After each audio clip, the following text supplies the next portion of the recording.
Everyone who sees your car thinks you made a mistake. They see rust, they see old, they see a problem waiting to happen. You see something completely different, and the gap between what they see and what you see, that gap is not about the car. That gap is about who you are. Because here's what nobody talks about. The people who are drawn to old machines, who choose grease over convenience, who would rather spend a Saturday under a hood than at a dealership, they are not behind the times. Psychology says they're wired closer to what being human actually means. And today, I am going to show you exactly why.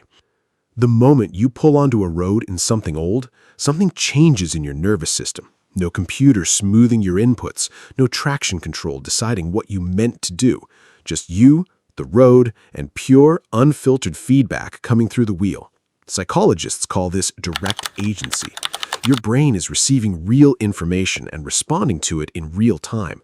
Every vibration, every pull, every sound the engine makes when you push it. Modern cars are specifically engineered to remove all of that, to isolate you, to make driving feel like sitting in a chair watching the world go by.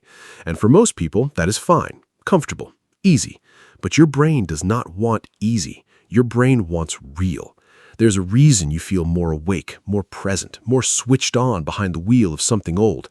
Your nervous system is finally getting the full signal instead of the filtered version. That is not nostalgia. That is neuroscience. There's a concept in behavioral psychology called competence reinforcement. The short version is this: the human brain releases dopamine not when things go smoothly. It releases dopamine when something difficult goes right, when you nail a heel-toe downshift, when you feel the clutch bite at exactly the right point, when you diagnose a problem by sound alone and you're right. Your brain is flooding with reward chemicals, not because it was easy, because it was not. Modern cars remove the difficulty completely. And for most people, that's the whole point. They want transportation, not challenge. But you want to be good at something real, something that pushes back, something that requires actual skill. That is not impractical. That is a fundamental human need that most people in 2024 are quietly starving for.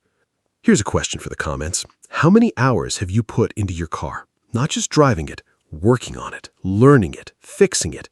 Drop your honest number below because I want to see it. Because here's what those hours actually are. Research on material attachment shows that objects requiring maintenance generate significantly stronger emotional bonds than objects that do not. Every hour you spend on that car is not a cost, it's a deposit into a relationship that keeps growing. Modern car owners buy something and use it. You build something and know it completely. Intimately, the way you know something you have earned. That car is not just metal to you. It's a record of every problem you solved, every Saturday you chose it over something easier, every version of yourself that learned something new because that machine demanded it. No one at a dealership is selling that. You can't finance it. You can't get it in 3 to 5 business days. You built it yourself, and it will outlast everything around it. Modern society has decided that everything is temporary. Your phone is obsolete in 2 years. Your apps update and break. Your subscriptions quietly change what you own. Nothing feels permanent. Nothing feels fully yours. And for a lot of people, that feeling is quietly exhausting, even if they cannot name it. Old cars are the direct opposite of that entire system. When you own one, you own it completely. No software update changes how it drives. No manufacturer can remotely disable a feature you paid for. It's yours, fully, permanently. And when you restore one, you're not just fixing a machine. You're performing an act of resistance against a world that wants everything disposable and everyone dependent. That car might exist for another 100 years because of you. Think about that. Nothing you can buy at a dealership will ever give you that feeling. So what does it actually say about you that you prefer old cars? It says your brain needs real feedback, not filtered comfort. It says you understand that genuine skill requires something that pushes back. It says you are not fooled by features designed to make you dependent on things you don't own. It says you believe some things were built better the first time. And it says you have chosen to live with your hands on something real in a world running on autopilot. That is not impractical. That is a fundamental human need that most people in 2024 are quietly starving for. Now, I want to hear from you. What is the one moment with your car that made everything worth it?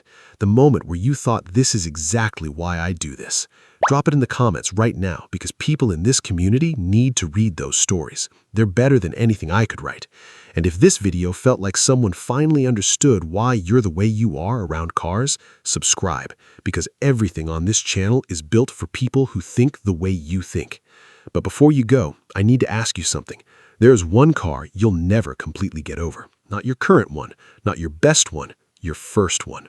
And the psychology behind why we never fully let go of our first car is one of the strangest and most emotional things I have ever researched. The reason is not what you think.